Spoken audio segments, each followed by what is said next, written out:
Okay, bismillah. Assalamualaikum warahmatullahi wabarakatuh. Nama Azrul. Saya perkenalkan diri dulu lah. Nama Azrul, umur 24 tahun. Dan sekarang ni berkhidmat di syarikat pertanian lah, di Jeli, Kelantan. Ada projek own business, fokus kepada pertanian. Sebelum ni Cikgu Zul kata pun berkhidmat dalam industri minyak dan gas selama 3 tahun di Pasir Gudang, anak syarikat Petronas, dan seterusnya berhijrah ke Gebeng, Kuantan, Pahang. Jadi semasa dalam sebagai anak muda yang melihat sebagai top management level dalam syarikat, kita tengok kompetensi anak-anak muda yang bila dia sertai dalam satu-satu organisasi, dia seakan-akan tak ada hala tuju lah. Fokus kepada perut, diri dan keluarga saya. Okay, sebab tu soalannya patutnya tak pada Cikgu Zul tanya tadi untuk kenapa anak muda macam saya pilih berjasa lah. Jadi patutnya saya esok, tapi minta sekejap je untuk malam ni. Jadi secara ringkas ada dua sebab kenapa saya pilih berjasa. Yang pertama, dengan isu dan juga keadaan politik sekarang, iaitu anak muda memang sudah muak dengan parti-parti yang ada, dengan bebanan-bebanan, hasil tindakan, hasil kenyataan pemimpin-pemimpin parti. Tak kisah daripada mana-mana parti pun, saya tak nak sebut apa-apa isu, tapi disebabkan tindak tanduk dua parti Melayu Islam yang terbesar pun masih lagi tak stabil selama 60 tahun. Jadi seterusnya ada parti-parti yang dibina pecahan, hasil daripada pecahan. Tubuhlah Pejuang, Parti Kuasa Rakyat, Parti Bangsa Malaysia, yang tu semuanya hasil daripada perpecahan daripada parti yang sama. Dan seterusnya ada parti baru yang diberikan nama muda, fokus khusus untuk anak-anak muda.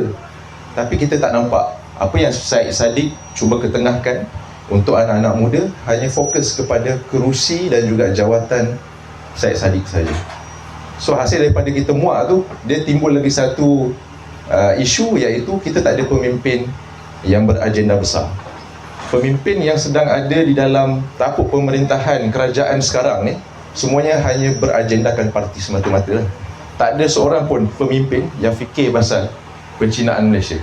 Diorang fikir pasal pencinaan Malaysia tu untuk fokus kepada ekonomi negara.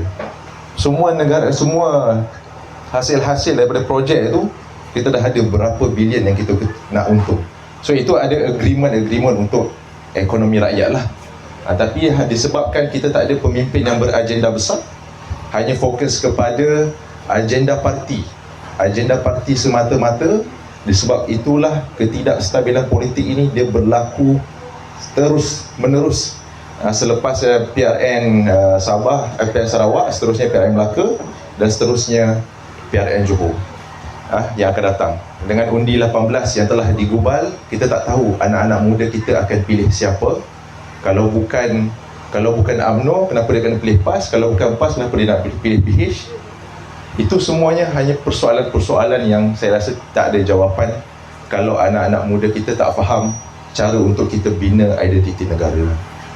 Jadi saya rasa itu sajalah tentang dua isu berkaitan dengan kita sudah muak dengan parti politik yang ada, dan seterusnya tentang tiada ketandusan pemimpin beragenda besar.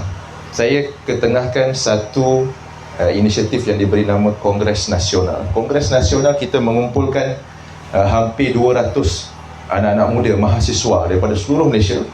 Kita buat 6 bahagian kluster.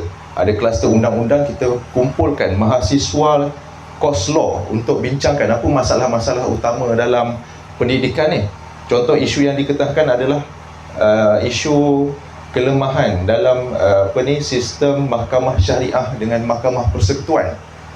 Bila ada isu-isu agama, mahkamah syariah kita tak dapat fight pun, dan mahkamah persekutuan menjadi kiblat.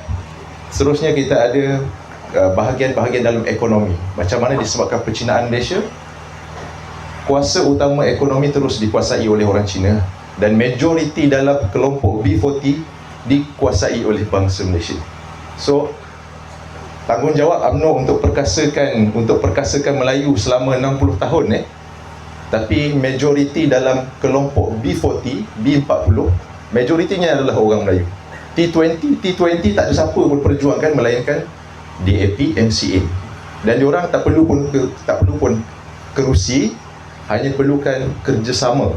Tak kisahlah daripada parti mana, tapi diorang ada kerjasama dan seterusnya fokus untuk membangunkan bangsa diorang. Wallahu a'lam. Saya rasa itu saja. Terima kasih banyak. Assalamualaikum warahmatullahi wabarakatuh.